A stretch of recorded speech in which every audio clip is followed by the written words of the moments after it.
Hello everyone. In this video we are going to see The Age of Tennyson, the novel. The literary and social significance of the rise and establishment of prose fiction during the 18th century has already been pointed out. And in the light of what was then said, its prominence in the literature of the age of Tennyson will be readily understood.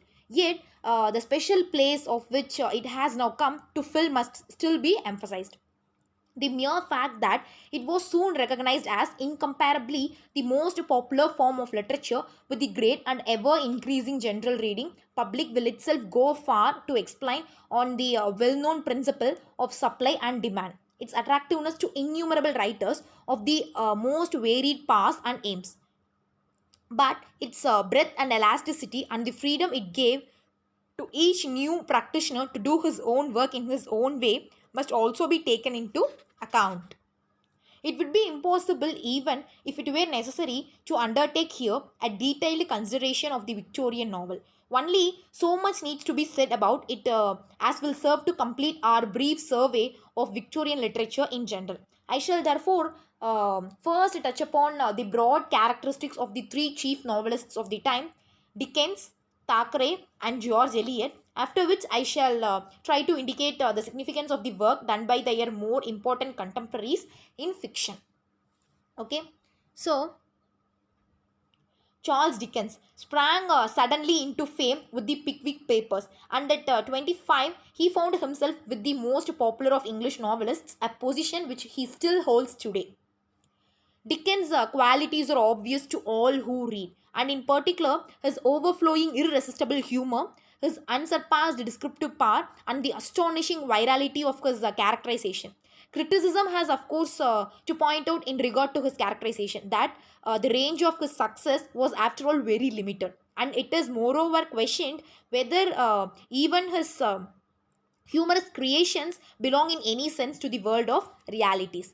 It must be admitted that with him, character was generally heightened into caricature. Yet, the fact remains that no other writer in our literature, save only Shakespeare, ever called into being so many men and women who have become permanent elements of that humorous tradition into which we of the English speaking race are privileged to be born. Dickens' principal fault was the overwrought quality of much of his emotion. It is here that he has suffered most from changes of taste. In his craving after effect, he continually had recourse to heavily loaded emphasis, and as a result, his work became crude. He loved melodrama, and his melodrama was too frequently theatrical. And in his many passages of studied sentiment and pathos, he was often extravagant and mawkish. Then when we move on to Thackeray, the world of his great rival William Thackeray. Dickens' world was that of the lower and lower middle class, and when he left this, he nearly always failed. Thackeray was essentially a social satirist and a realist. The subtitle of the work, Vanity Fair, a novel without a hero, still further points to the spirit of his writing and the foundation principles of his art. Thackeray was essentially a social satirist. The romantic novel, with its high flown sentiment and distorted views of motive and character, gave, he believed, a totally false impression of life and thus did immense harm. And he held with his great master, feeling that truth is best from whatever pulpit. He made it his business, therefore, to portray the world as he himself had found it. And as he had not found it in the least romantic, he would not point it in romantic colors.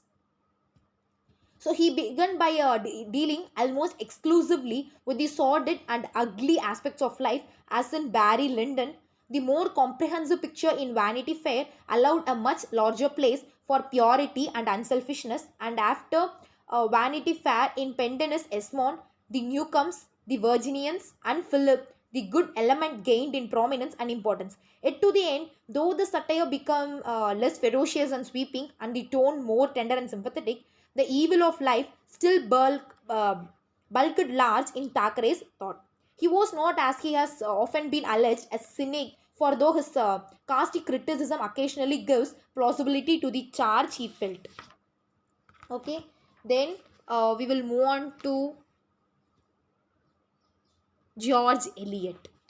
Okay, so in the hands of Mary Ann or Marian Evans, always known by her pen name of George Eliot, it became moral and more philosophical. As Dickens' world was that of the London streets and Thackeray's that of the clubs and drawing rooms, so here hers was for the most part that of the old-fashioned provincial life with which she had been familiar in her girlhood. In one novel, indeed Romola, a tale of the Renaissance in Florence, she made an excursion into the past. But she was always at her best when, as in Adam B., The Mill on the Floss, Silas Marner, and Middlemarch, she kept close to the scenes and the types of character she had early known and loved. Superficially considered, and her words thus somewhat resembles that of Jane Austen, and not must be taken of its excellence as a representation of men and manners in Midland village and country town. But where Jane Austen had written only of the externals of the social comedy, George Eliot was concerned with great moral struggles beneath the surface of an existence which to the casual observer would seem dull and complacent. George Eliot was a great thinker. Beginning her career as a novelist late in life, she brought to it scholarship such as no other English writer of fiction has ever possessed. She was in intimate touch with all contemporary discoveries and speculations, and while she early abandoned the evangelical Christianity in which she had been bred, her earnest religious nature gave her a wonderful insight into all phases of spiritual experience. Her work thus takes its place not with light literature but with the most serious literature of the century. Her novels are great essays on life, though their teachings are embodied in the concrete forms of art. Her central theme was habitually the conflict between the higher and the lower life, duty and inclination, and as this theme was almost always worked out by her tragically, as the moment of the story was commonly from weakness to sin and from sin to nemesis.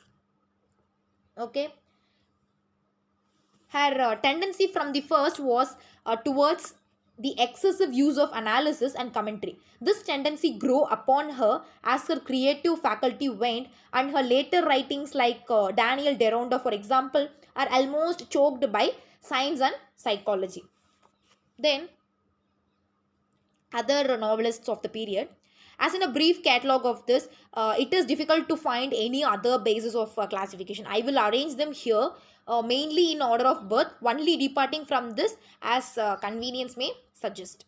With no claim to rank as a literary artist, Captain Frederick Marryat deserves mention as our raziest and most amusing novelist of the sea.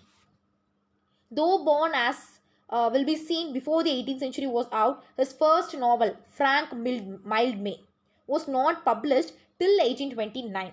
A year before this, Edward Bulwer Lytton, afterwards Lord Lytton, had caused a sensation with Pelham. Lytton was a man of infinite cleverness and versatility, and in his work in fiction, he scored success in many styles, in melodramatic tales of society and crime, historical romance, stories of social purpose, and novels of domestic life. So, the brilliancy of his achievement in all these fields will not be denied. But this brilliancy often degenerates into meretricious glitter, and much of his writing is marred by extravagance and unreality. The same defects are conspicuous in the novels. One of these, however, Sybil calls for mention apart because as a powerful exposure of abuses connected with the relations of capital and labor. It belongs to the humanitarian movement in contemporary fiction. With Charles Reade, uh, social purposes generally dominate. Example, foul play, put yourself in his place, hard cash. It put the best of his works is his vigorous and exciting historical romance. Okay, Mrs. Gaskell may also be included here among the humanitarian novelists, but for most readers, now she lives as the author of the quaint and charming village idyll, Cranford. Okay, Anthony Trollope, a far too voluminous writer, was a realist of the realists, and his photographic pictures of early Victorian provincial life already begin to possess an historical value. He was at his best as a novelist of his clerical life.